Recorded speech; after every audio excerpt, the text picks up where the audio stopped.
Feriadão de movimento nas estradas de Santa Catarina. A Operação Independência já está fiscalizando as rodovias que cortam o estado. E na capital, depois de algumas liberações, a fiscalização também vai ser intensificada para garantir a segurança sanitária da população que quer praticar atividades físicas ao ar livre. E Santa Catarina é o primeiro estado do país a ter uma lei de proteção às vítimas de estupro. Um programa de proteção deve ser implantado nas unidades de polícia do estado. O SBT News está no ar.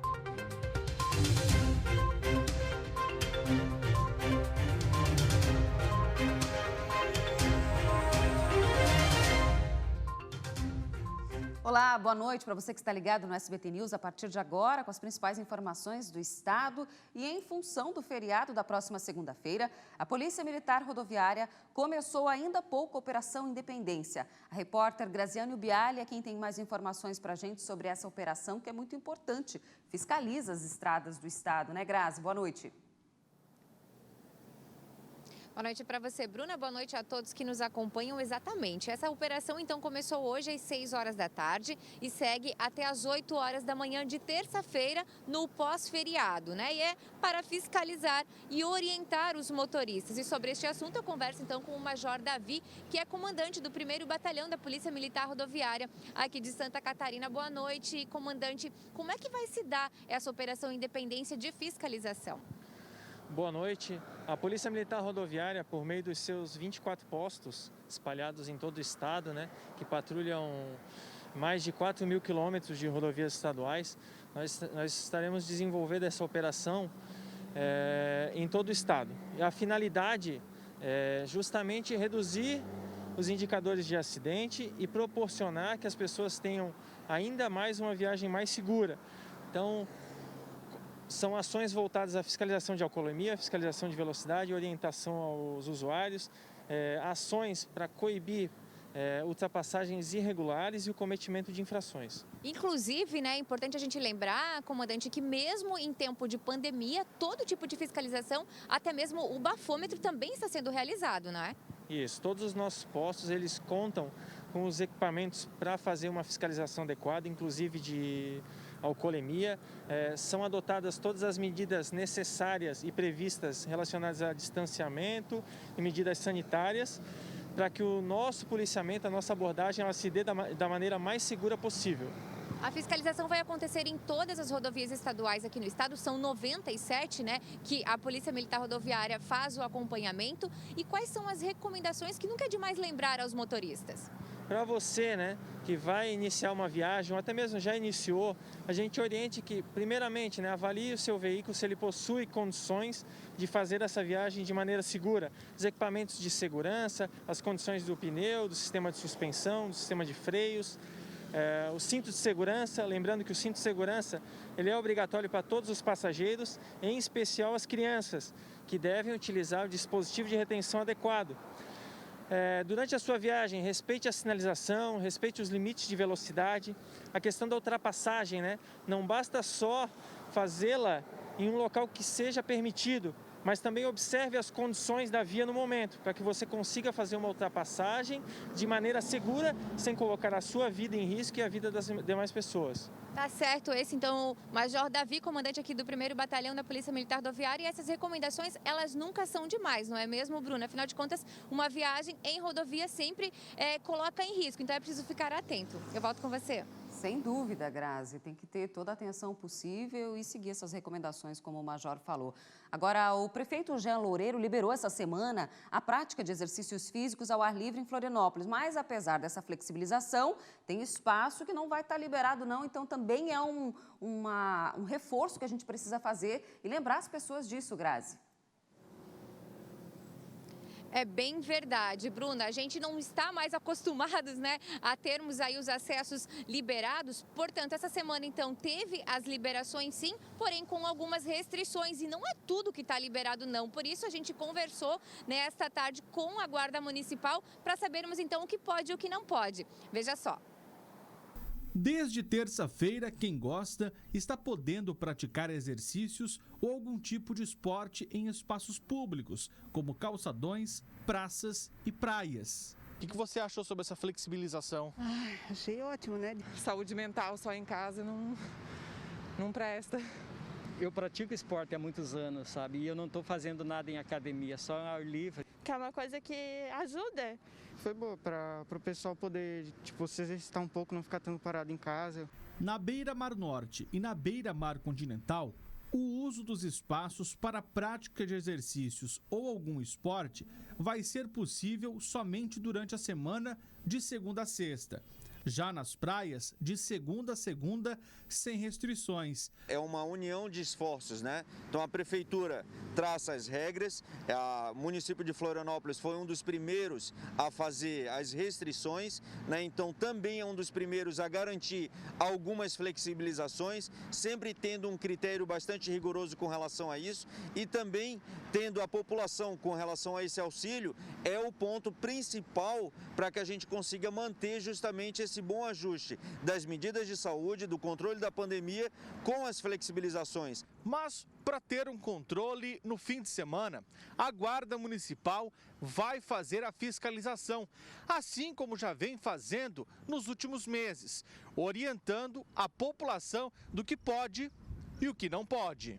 A Guarda Municipal vai ter mais um final de semana onde a gente vai ampliar o nosso efetivo, garantindo a fiscalização desses pontos e aquele que não quiser respeitar essas regras vai ter as penalidades previstas com relação a isso. Sempre lembrando que a nossa primeira abordagem é muito na base da orientação, né? Mas as pessoas já estão muito bem orientadas com relação a essa questão, né? Então, estabelecimentos que descumpram serão interditados, serão multados, as pessoas também podem receber multa. Então o que a gente espera é que a população de Florianópolis siga se comportando como sempre se comportou, onde a maioria acaba tendo esse bom comportamento e que permite que hoje a gente consiga fazer essas flexibilizações. É importante, então, ficar atento aí e seguir, claro, todas essas restrições e cumprir, né, quais são as medidas. E por falar em feriado, então, o governo do estado cancelou o desfile tradicional de 7 de setembro, né, que aconteceria na segunda-feira, no dia 7 de setembro, por uma medida sanitária, exatamente para prevenção ao coronavírus, para evitar aí a aglomeração. E aí uma campanha da Polícia Militar aqui de Santa Catarina incentiva as pessoas a colocarem a bandeira do Brasil na janela das suas casas para celebrar, então, essa data. Bruna, fica aí, então, o convite a todos os catarinenses. Eu volto com você. Obrigada, Grazi, pelas informações, falando ao vivo aí de Florianópolis e trazendo todas essas orientações para a gente. E no litoral norte também tem fiscalização. A Guarda Municipal de Balneário Camboriú vai intensificar o trabalho durante o feriado, na Praia Central, das 8 horas da manhã até as 6 da tarde. Vão ser 6 tendas espalhadas ao longo da orla da cidade, fiscalizando o uso de máscaras, orientando a população sobre o cumprimento das regras de prevenção ao contágio do coronavírus. É importante lembrar que continua proibido a aglomeração na Praia Central e também, é claro, nas demais praias da região ali de Balneário Camboriú. E olha, agora a gente vai para o sul do estado, em Imbituba. As barreiras sanitárias devem ser instaladas na entrada das praias para orientar os moradores e turistas sobre os cuidados com o contágio pelo novo coronavírus durante o feriadão. Quem vai trazer para a gente essas informações é o repórter Marco Búrigo. E já sabem quantas barreiras vão ser montadas por aí, Marco? Boa noite.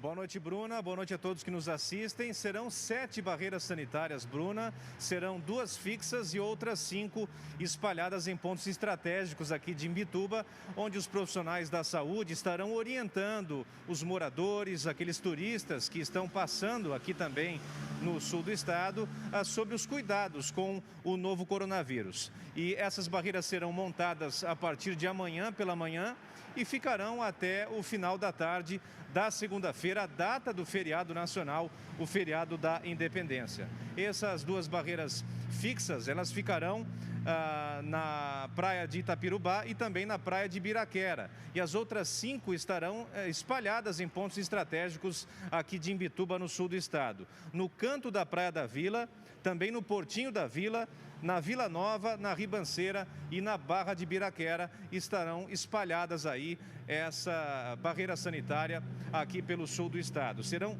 30 profissionais da saúde que estarão trabalhando aqui nessa operação, nesse final de semana, com um cuidado todo especial com o litoral sul aqui no sul do estado em relação ao possível contágio com o novo coronavírus. Portanto, Bruna, serão 7 barreiras sanitárias aqui em Imbituba. Eu volto com você. Obrigada, Marco, falando ao vivo aí diretamente de Criciúma e trazendo para a gente essas informações para quem vai circular por esses locais, né?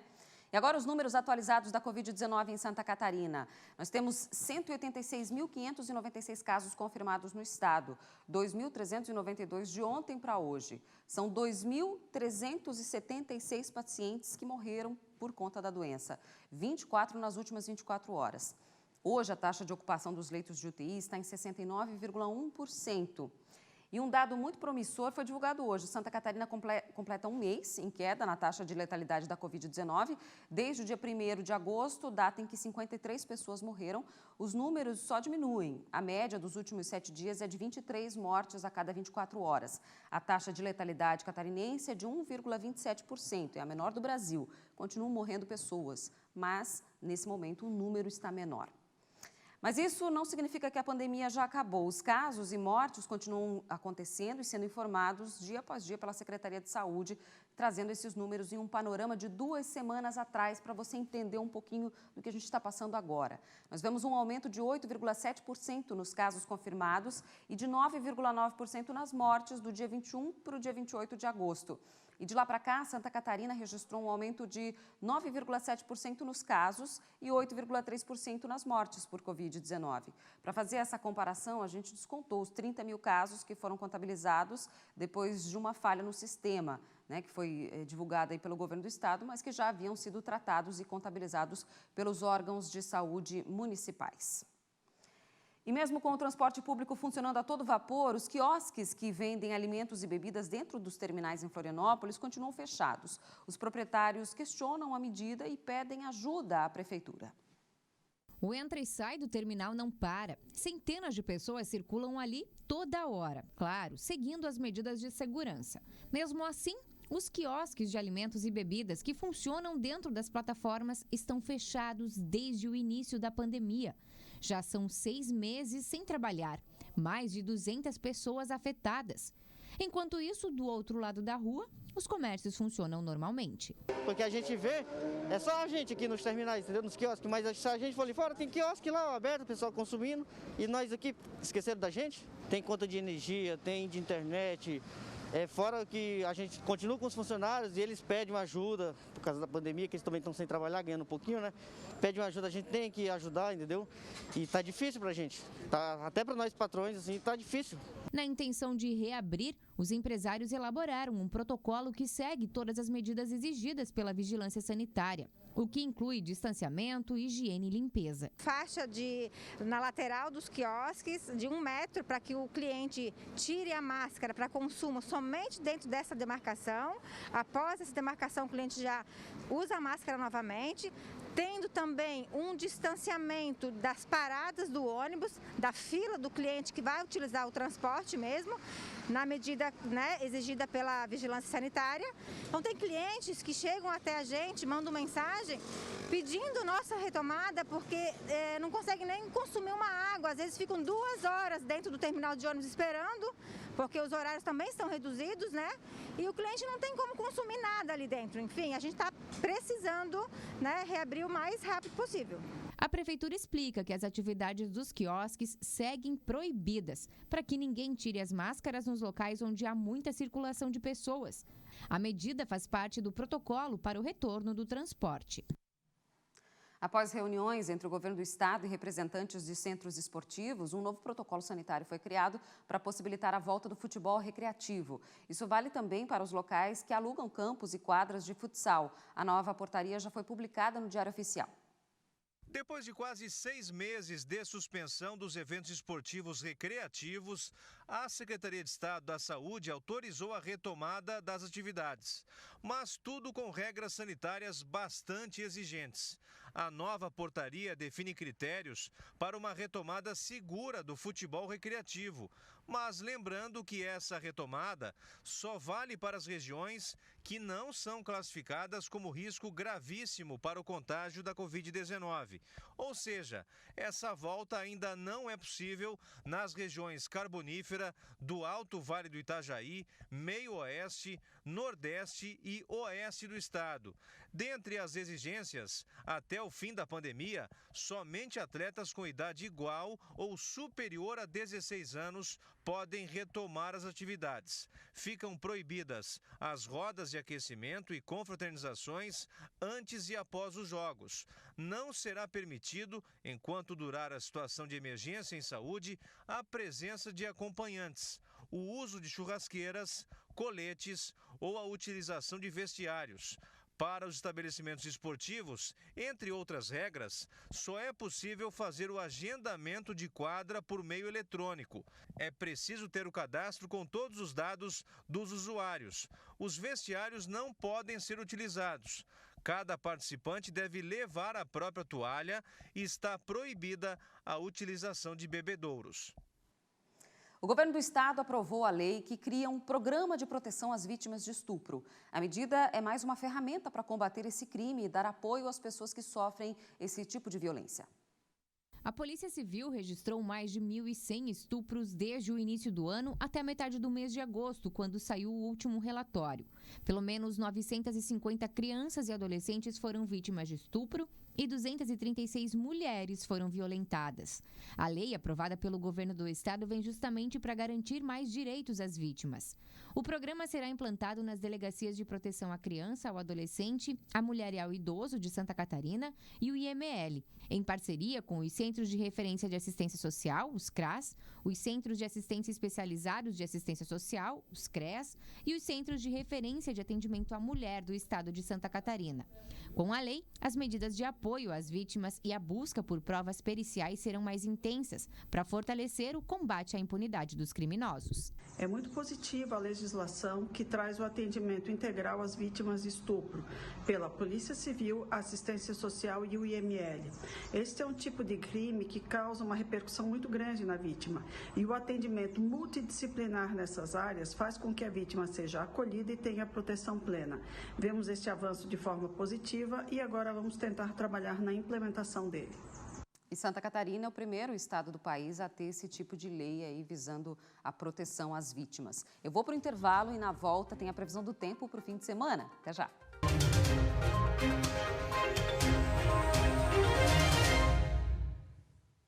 O SBT News está de volta para falar de fortes rajadas de vento e um temporal de granizo que provocaram estragos no município de Aurora, no Alto Vale do Itajaí. Isso foi na última noite. Quem tem mais informações sobre esses estragos é o repórter Estevão Limana.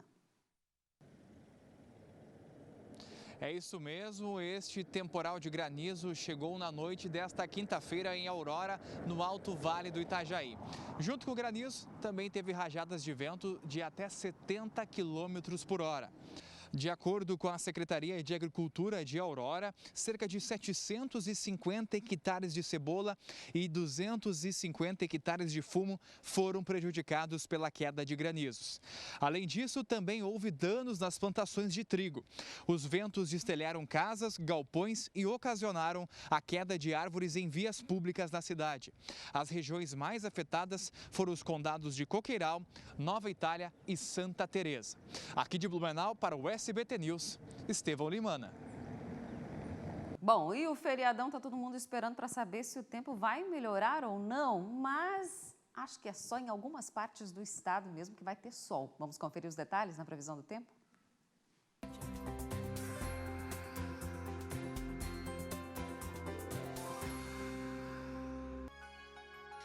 No sábado, condição de chuva mais persistente no sul do estado. Na Serra e Oeste, sol entre nuvens. Na faixa do meio-oeste deve fazer calor, com máximas de até 33 graus. Na capital, aberturas de sol sem chuva durante a tarde, mas no geral, dia chuvoso e de céu encoberto, com máxima de 20 graus. Joinville, no norte, máxima de 19. Blumenau, temperaturas entre 13 e 22 graus. Em Lages, máxima de 21. Criciúma pode chegar a 18 graus. E no oeste, em Chapecó, faz calor, com 28 graus. No domingo, em Florianópolis, chuva, com máxima de 20 graus. Em Joinville, a temperatura fica entre 19 e 22 graus. Blumenau pode chegar a 23. Lages, mínima de 14 e máxima de 18. Em Criciúma, a máxima é de 19 graus. No oeste, sol entre nuvens e a temperatura máxima é de 29 graus.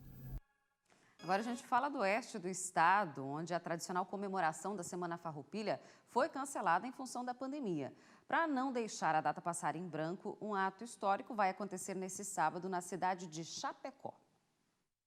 Olá, em setembro do ano passado, Chapecó recebeu através de uma cavalgada a chama crioula, que veio do Rio Grande do Sul. Agora, essa chama é permanente aqui na cidade e fica no Parque Farroupilha aqui de Chapecó. E este ano, os CTGs da cidade, com apoio do movimento tradicionalista gaúcho de Santa Catarina, vão receber a primeira geração chama crioula do estado. O presidente da Associação Cultural Parque Farroupilha de Chapecó fala sobre a importância deste momento. Olha só. A partir desse ano, um grande movimento, com união de pessoas que amam a cultura gaúcha, faremos a primeira geração e distribuição da chama crioula no estado de Santa Catarina. O evento vai acontecer neste sábado no Parque Farroupilha, aqui de Chapecó. E depois essa chama crioula ela vai passar pelos CTGs aqui do município.